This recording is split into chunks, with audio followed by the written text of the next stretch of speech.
Academic stress, I tell you, nothing can be worse than this.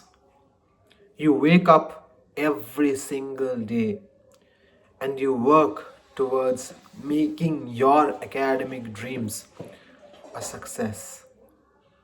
But on some days, you feel burnt out, you feel stressed, you feel anxious and unworthy. Happens to the best of us, and it's not something to be ashamed of. In today's video, we are going to talk about the fundamental concept of academic burnout and how you, as a student or a researcher, can deal with it. What are its fundamental symptoms? What are the common things that causes fatigue or burnout? And how you can relieve some of it so that you can live to fight another day. Welcome. Well, there are three fundamental symptoms of fatigue. The first is physical, where you have fever, headache, and you feel physically dizzy all the time. And even after getting enough sleep, you feel tired. The next is, of course, emotional, where you are always overwhelmed. You don't feel satisfied even after something good happens to you. This is something I've experienced personally. Only recently I got one of my chapters published by Worldview. When I was a student in my undergraduate days, I used to study from these Worldview editions almost regularly and for every text that they were available. And today I have a chapter in such a Worldview critical edition. It should be a moment where I jump up with joy and scream my name loudly in air. But unfortunately, that was not the case. I was happy, but only for about 5 minutes. And after that, my fundamental question was, what's next? What will I do that will surpass this? And this has happened to me numerous times in the past, when even after something good has happened to me, and I must say that I have been blessed in this particular context where many good things have happened to me. I have never felt satisfied with them, and I have always thought that something better must happen, something new must happen. And those of you who know me know how often I say that I am bored. That is fundamentally because I always want something exciting and new to happen in my life, something that has not happened before, and something that will make me feel alive. And this feeling of not feeling alive is something that causes academic stress. The third symptom of burnout is behavioral, where you procrastinate, you keep everything for tomorrow, and as Shakespeare has famously said, tomorrow and tomorrow and tomorrow creeps in this petty pace from day to the last syllable of recorded time. And tomorrow is something that always approaches and never arrives. So your tasks also never get fulfilled on time. And because you have been procrastinating a lot, when the day comes when your task is finally due, you are obviously overburdened and you have to work more than you originally were planning to. Now, if you distribute your work into small, tiny loads where you complete a small portion of it every day, then when your submission date finally arrives, you will find yourself at a position where you won't be overstressed or overworked at that particular point of time. But I know it's easier said than done, but hey, if you're looking for some guidance in that matter, I will be more than happy to help you out. I have been doing this for the last, I think, 7 or 8 years, where I have divided all my lengthy works into small, tiny, bite-sized segments, so as to speak, and they have been made doable by that very act. Now, let us talk about the common causes of burnout. The first is too much workload. We all are humans and we can only handle so much. When you are given a task which is beyond your capabilities and you have no choice but to accept it, then obviously you will feel burnt out. And this often happens in the corporate sector and in fact in the academic sector as well, where you are given a task that is way above your pay grade, but you still have to do it because there is no option of saying no. And this is one of the fundamental things that causes fatigue. The second thing is lack of being a decisive authority. Most of you who are watching my channels, uh, sorry, Most of you who are watching my channel are young, aspiring academics who have just entered a job or just entered a PhD or just entered your master's or whatever. You get my point. You have very little say in what happens with you. You are basically a puppet to the people who control you, be it your teachers, be it your superiors, be it your workplace supervisors, be it your senior colleagues, whatever it may be.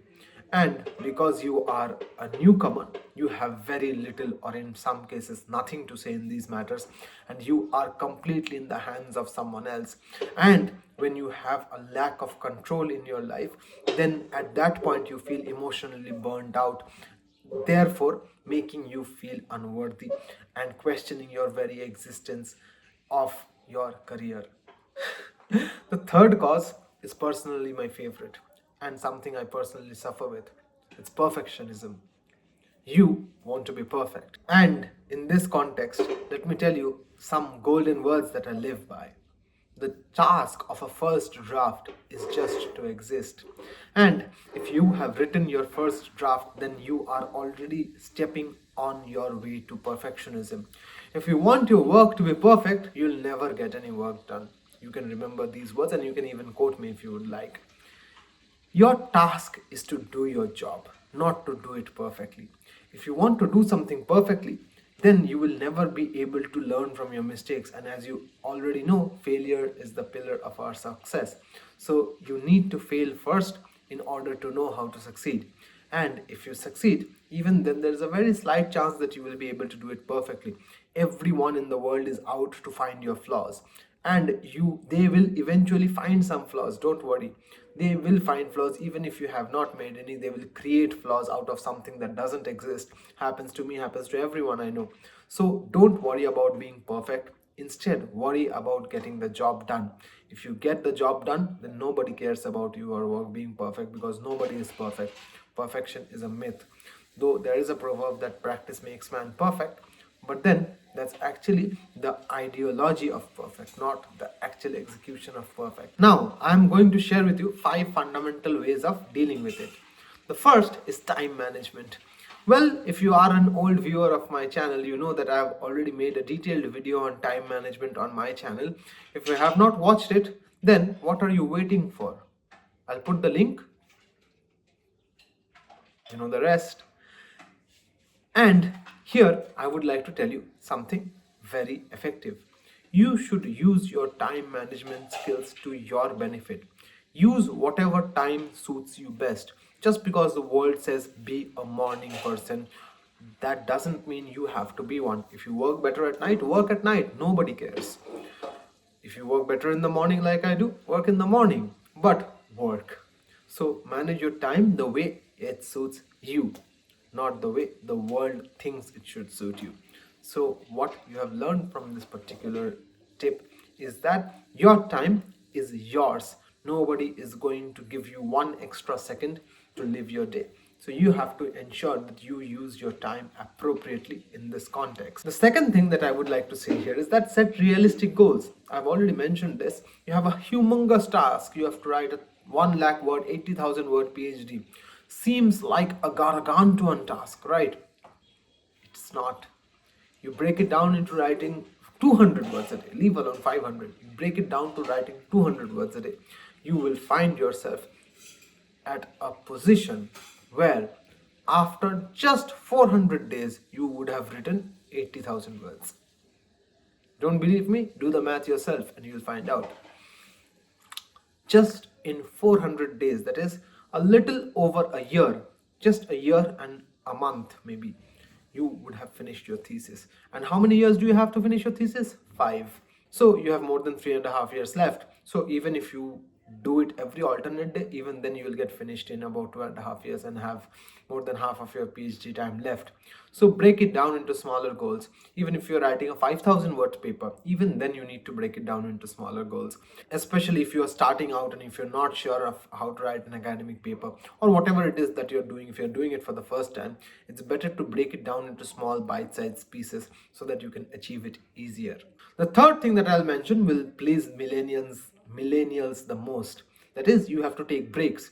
You cannot study at length for 8 hours or 6 hours even. I would suggest you study at a length for about 2 hours, and then you take a 15 minutes break.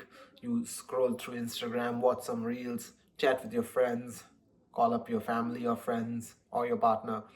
And then after you take the break, after your mind is fresh again, then you can start resuming your journey of studying. And it's always important to intersperse your routine with some adequate breaks and appropriately use those breaks.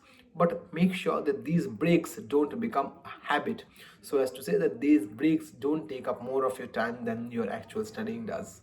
The fourth point is to seek support.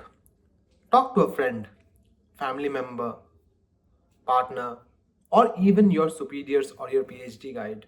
Explain to them the situation that you are burnt out. You cannot carry this on for long. And then I hope that they will be understanding and patient enough to understand the situation that you are going through. If you are a PhD student, talking to your guide could get you an extension if you are in need of one.